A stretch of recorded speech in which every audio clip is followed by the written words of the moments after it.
Cristiano রোনালদোর সাফল্যের মুকুটে আরো একটি পালক যুক্ত হয়েছে। পর্তুগালের সুপারস্টার জিতেছেন গৌরবময় প্লাটিনিয়াম কুইনাস পুরস্কার। পর্তুগিজ ফুটবল ফেডারেশনের আয়োজন কুইনাস দে আরো গালা অনুষ্ঠানে রোনালদোর এই সম্মান অর্জন করেন, যা পর্তুগালে খেলোয়াড়দের জন্য দেওয়া সবচেয়ে সম্মানজনক পুরস্কার।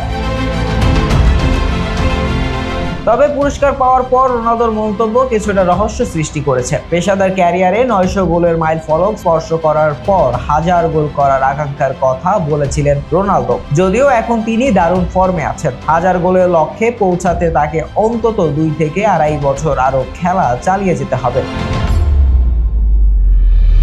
কিন্তু প্লাটিনিয়াম কুইনাস পুরস্কার পাওয়ার পর রোনালদো বলেন, আমি এখন এই মুহূর্তগুলো নিয়েই বেঁচে আছি, আর দীর্ঘমেয়াদী কিছু ভাবছি না। এটা কি তাহলে রোনালদোর ক্যারিয়ারের শেষের ইঙ্গিত? এটাই এখন ফুটবল বিশ্বে এক বড় প্রশ্ন। তার সাম্প্রতিক পারফরমেন্স থেকে যদিও এমন কোনো ইঙ্গিত পাওয়া যাচ্ছে না, তবে 900 গোলের মাইল ফলক স্পর্শ করার পর 1000 গোলের লক্ষ্য এখন কিছুটা অনিশ্চিত মনে হচ্ছে। রোনালদো আরো যোগ করেন, আমি বলেছিলাম 1000 গোল করতে চাই, আমি 900 গোল করেছি, দেখা যাক আগামী কয়েক বছরে আমার পা কিভাবে প্রতিক্রিয়া জানায়। রোনালদোর এই বক্তব্যের পর সামাজিক যোগাযোগ মাধ্যমে মিশ্র প্রতিক্রিয়া দেখা গেছে। আগামী 2 বছর পর ফিফা বিশ্বকাপ হবে যুক্তরাষ্ট্র ও মেক্সিকোতে। তাহলে কি রোনালদো পর্তুগালের জার্সিতে আরেকটি বিশ্বকাপে অংশ নেবেন না, কিংবা ক্লাব ক্যারিয়ারের পরবর্তী অধ্যায় কি হবে?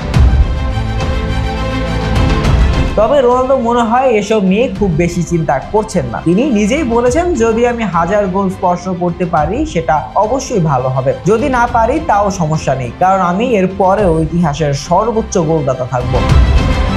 শাহরিয়ার আহমেদ জয়, ডেস্ক রিপোর্ট, আইকন স্পোর্টস।